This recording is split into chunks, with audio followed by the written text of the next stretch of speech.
നമ്മൾ നേരത്തെ കഴിഞ്ഞ വീഡിയോയിലൊക്കെ പറഞ്ഞതും ഡയമണ്ട് ഫോം ചെയ്യുന്ന കഥകൾ പറഞ്ഞതും, ഈ ഫോം ചെയ്ത ഡയമണ്ട് ഭൂമിയിൽ വളരെ ആഴത്തിലാണ് കിടക്കുന്നത്. ഇത് ഭൂമിയുടെ ഉപരിതലത്തിലേക്ക് വരുന്നത് രണ്ട് രൂപത്തിലാണ്. ഒന്ന് പ്രൈമറി ഡെപ്പോസിഷൻ എന്ന് പറയും, മറ്റൊന്ന് സെക്കൻഡറി ഡെപ്പോസിഷൻ എന്ന് പറയും. ഈ പ്രൈമറി ഡെപ്പോസിഷൻ എന്ന് പറയുന്നത് വോൾക്കാനോ എറപ്ഷനോ മറ്റേതെങ്കിലും രീതിയിലുള്ള ഭൂമിയെ ഇളക്കി മറിക്കുന്ന ഒരു നാച്ചുറൽ പ്രോസസിൻ്റെ ഭാഗമായിട്ട് ഇത് ഭൂമിയുടെ ഫസ്റ്റ് പ്രതലത്തിലേക്ക് വരുന്നതിനെയാണ് പ്രൈമറി ഡെപ്പോസിഷൻ എന്ന് പറയുന്നത്.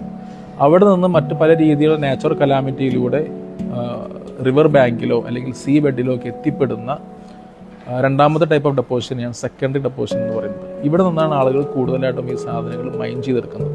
മൈനിങ് എപ്പോഴും നാച്ചുറലി ഹാംഫുൾ ആയിട്ട് ഒന്നാണെങ്കിൽ പോലും ഇത്തരം ഫണ്ടുകളൊക്കെ നാച്ചുറലി കിട്ടുന്ന റിസോഴ്സിൻ്റെ ഭാഗമായിട്ടുള്ള ഫണ്ടുകളൊക്കെ ഇൻഫ്രാസ്ട്രക്ചർ ഡെവലപ്മെൻറ്റിനൊക്കെ വേണ്ടി ഗവൺമെൻറ് ഉപയോഗിക്കുന്നതോടുകൂടി മൈനിങ്ങിന് എല്ലാ ഗവൺമെൻറ്റും അനുമതി കൊടുത്തിട്ടുണ്ട്. പക്ഷേ മൈനിങ് ഒരു നാച്ചുറലി ഹാംഫുള്ളായ പ്രോസസ്സാണ്, ഒരു ലെങ്തി പ്രോസസ്സാണ്.